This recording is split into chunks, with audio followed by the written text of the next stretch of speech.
Hey, we're missing on all cylinders here. Something's wrong. No. Sorry. Hi everybody, John Pomeroy here from Pomeroy Art Academy. Now, I've been animating for close to 50 years now, but with all this new technology coming out every day, let's see if I could keep up. A lot of people commented on my last video that ChatGPT really wasn't the best for this type of challenge. So today, I'm testing my skills against every AI model out there by challenging them to design animated characters while I use my trusty pencil and paper to design my own. Who do you think will win?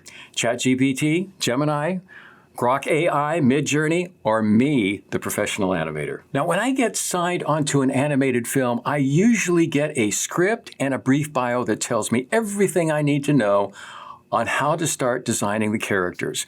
And today, I will be using a character bio to design each of the characters and then ask each of the 4 AI models to create a character using that same bio. So I'll start off with this. Rewrite this description for me as a better prompt. Design a whimsy Cartoon Network style animated character of a male scientist. He is clumsy, nerdy, but super charming. So I'm going to get started on the male hero, nerdy scientist. I'm going to start triangular shapes. Really, I think are kind of fun to work with. I'm going to start out with those. And once again, I think of this in terms of TV animated Cartoon Network style characters, and get a nice big smile on this guy. He's going to wear great big nerdy horn-rimmed glasses, diminutive kind of shoulders, have his hands in his pockets. He wears this little lab smock. I think that's important for part of his identity. I'm going to start concentrating on the head. Coke bottle-like glasses. I'm not going to give him a full eyeball. I just like the fact that he's kind of nerdy, more nerdy looking with just the dots for pupils. Instead of a shirt, he's going to wear kind of like a little turtleneck. I'm trying to keep all the detail concentrated pretty much around the head, because I don't want my eye to be confused by too many details. I'll keep most of the detail here, and these will be the larger, big, broader areas. So there's my hero character, my scientist. So that's my hero. So let's go and take a look and see what AI has cooked up. Not too bad. Yeah, I like it. It's a little on the generic side. I think there are things that work really well.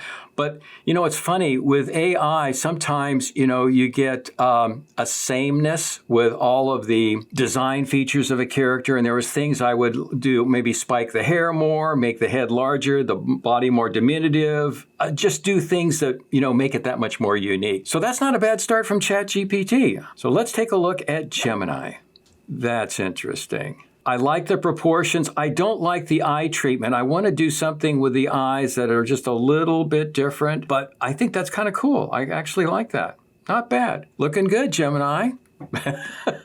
Okay, let's take a look at what Grok AI did. Not too bad. I think the hair treatment is a little strange. I would like to keep the hairline quality the same as the rest of the body. I think it's a little distractive. But not a bad deal. I think Grok has done an okay job. I like it.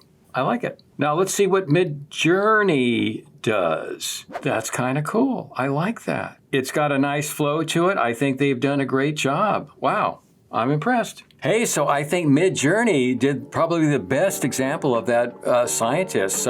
But it's still neck and neck to me. I still like my design a little bit better. So leave your thoughts in the comments. Let me know how you feel about this. We're off to a good start now. So now that I've got my leading man, let's give him a leading lady. So I'm going to get started on the female scientist character. I think what I'm going to do is, once again, using triangle forms. For her head and body, she'll have a long, lovely neck. I'm going to trim her smock down just a little bit, make it a little more form-fitting. And she'll have like a skirt. Her prop is the clipboard.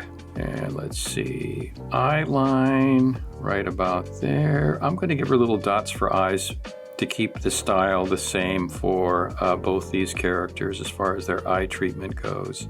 I'm going to lift the corners of her glasses up just a little bit more, make them a little more feminine. Part the hair in the middle, give her a very simple pullback hair design with a bun in the back. Once again, we're shooting for a TV style of design. I'm trying to keep the majority of detail up in this area and let the lower area just be broad shapes. That's kind of my design formula for making a lot of characters read well.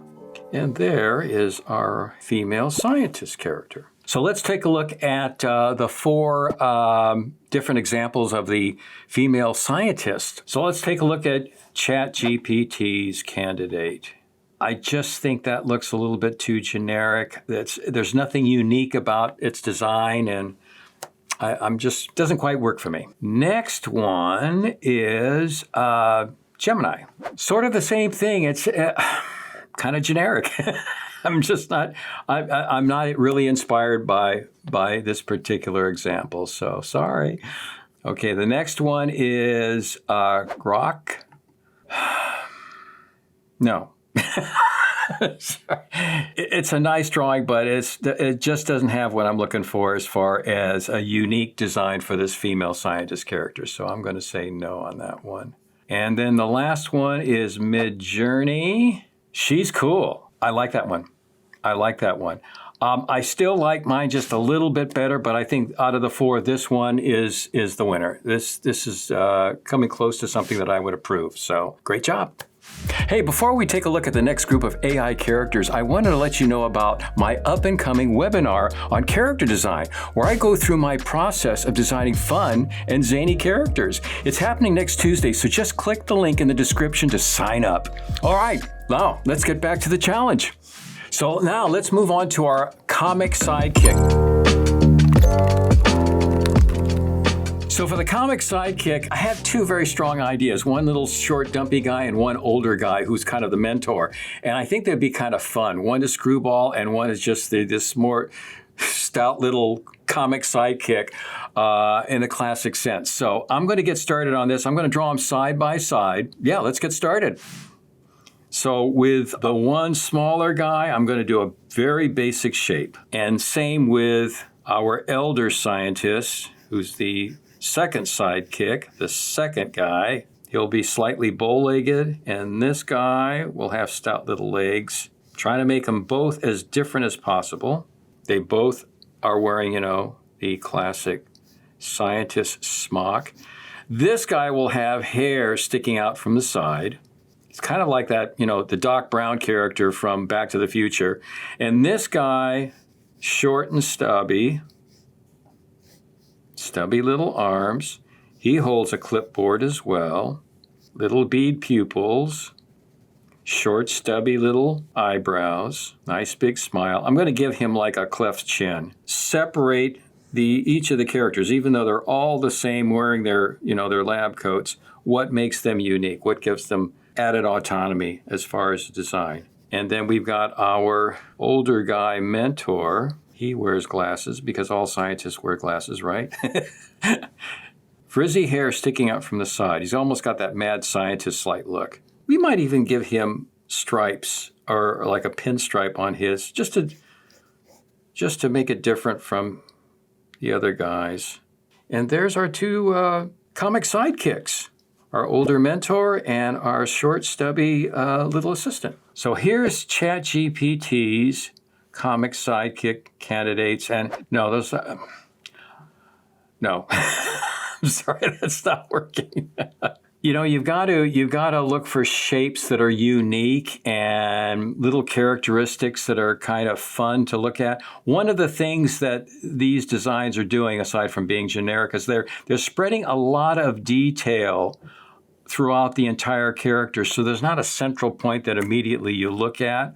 I would make, the design a lot more simpler around the lower part of the body and concentrate most of the detail in the face and the upper part of the body. So that's a no for me. So let's go to Gemini. Hey, these are a lot better. It almost reminds me of like the old comedy duo Abbott and Costello. This is not bad. I mean, it's got some things that are working for it. I like mine better, but this is a good candidate. I like this. Let's see what Grok did.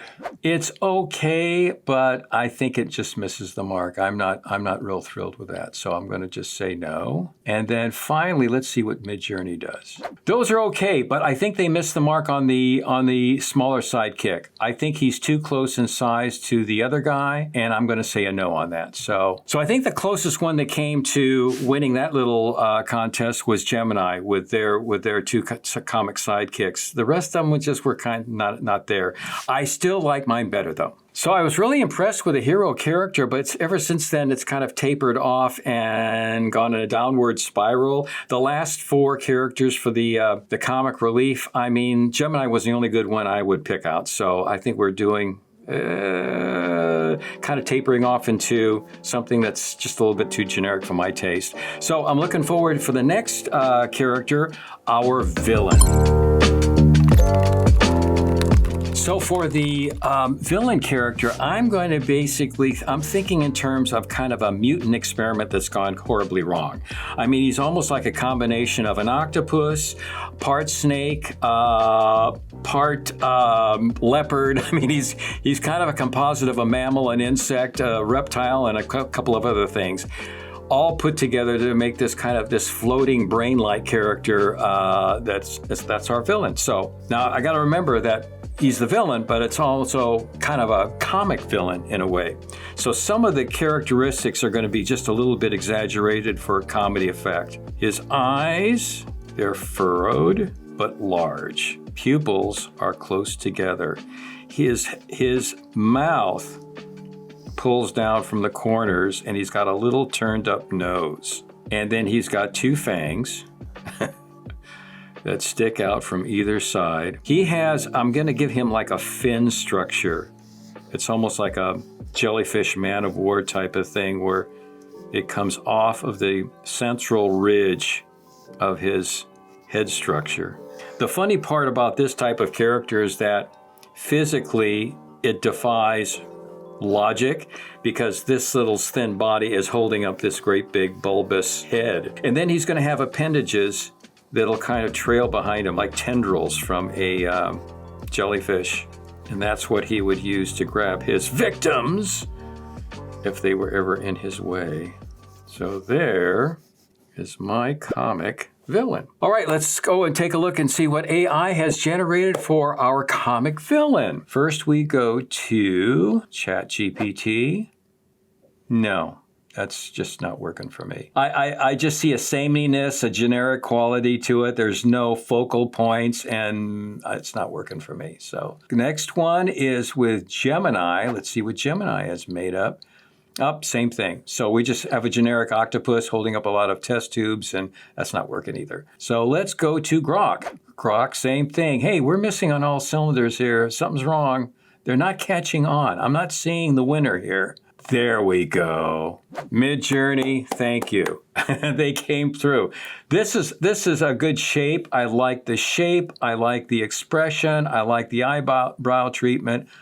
I think this is really cool. The only thing I would say is I wish it wasn't just literal tentacles. I wish it was tendrils or something different just to give him a more unique property. And for that reason, I'm still thinking mine is the better design. So I think we started out strong. I think Midjourney won most of the bouts as far as the main characters, especially with the last one with the comic villain. But I still think mine worked best. So comment below who you think won today's challenge, AI or the professional animator. Click here to watch the last AI challenge I did where I challenged ChatGPT to design a cast of characters.